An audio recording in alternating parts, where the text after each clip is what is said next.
Hello, my name is Father Lawrence Jagfeld. I am a Franciscan friar of the Sacred Heart Province, and I am also the administrator of CUSA, an apostolate of persons with chronic illness and/or disability. The readings for this particular Sunday, the 13th in Ordinary Time, speak to us of the issue of call. We read from the Gospel of St. Luke. When the days for Jesus' being taken up were fulfilled, he resolutely determined to journey to Jerusalem, and he sent messengers ahead of him.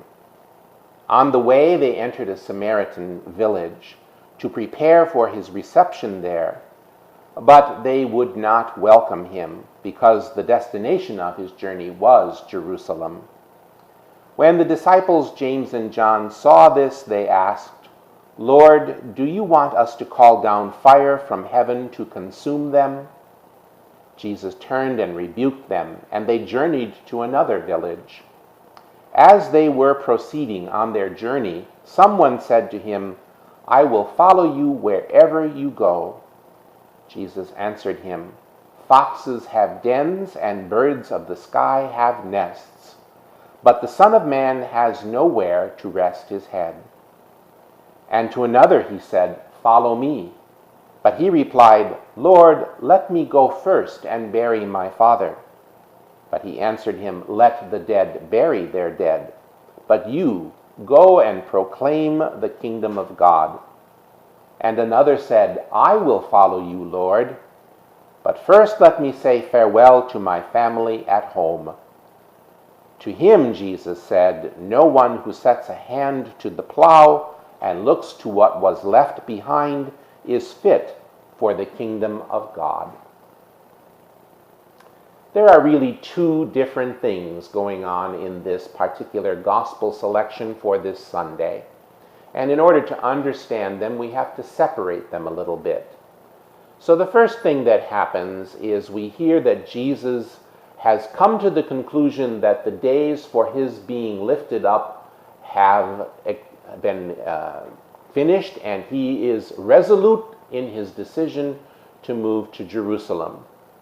In fact, this verse in the 9th chapter of St. Luke's Gospel is the turning point of the Gospel. Everything that precedes this verse is called the Galilean ministry. Jesus moves about Galilee, preaching, healing, and curing. But at this point in the Gospel, we hear that Jesus has come to the conclusion that the Galilean ministry is over, and he heads toward Jerusalem. And in doing so, he sets in motion the conclusion of the Gospel, namely his passion, dying, and rising. We all know what's going to happen in Jerusalem, and so by signaling to us that Jesus is on his way, we can prepare for it. Now, everything that we read in St. Luke's Gospel after this verse needs to be read in the light of this verse. Everything will be colored by this decision of Jesus. First, we hear of the disciples who are more concerned about whether or not they're being received in a Samaritan town than they are about Jesus' journey. Jesus rebukes them and asks them to move on. And then we have three individuals who come up and claim that they wish to follow Jesus. Now, as we listen to Jesus respond to them, we might get the impression that Jesus is being rather harsh with them, but that is not the case. In fact, each of these individuals is, what we would say in American parlance, hedging his bet. He feels the call to follow Jesus, but he's worried that there might be something better for him. And so consequently, he asks Jesus, each of them asks Jesus for a little bit of time to make their decision as to whether or not they really want to follow him. In the case of the man who Jesus tells him that he should let the dead bury the dead, The man's father isn't dead at all. If he were dead, then the man would be sitting with his father's corpse until it was buried. He wouldn't be out following Jesus. And so what he's really saying to Jesus is, I want to follow you, but let me go home and see how much I'm going to inherit when my father dies. He's hedging his bet. Another man says that he wants to go and say goodbye to his parents. In fact, what he's hoping is that his parents will give him some incentive not to go in that direction. By claiming that he's going to leave them, he is perhaps trying to motivate them to grant him some benefice, some part of his inheritance, when in fact, really, what Jesus is saying, you can't hedge your bet. You have to make the decision to come or to go. When we look at this in the light of what Jesus is about to do, when we look at this in the light of Jesus' passion and dying, we understand Jesus' sense of urgency. So what does this have to say to us?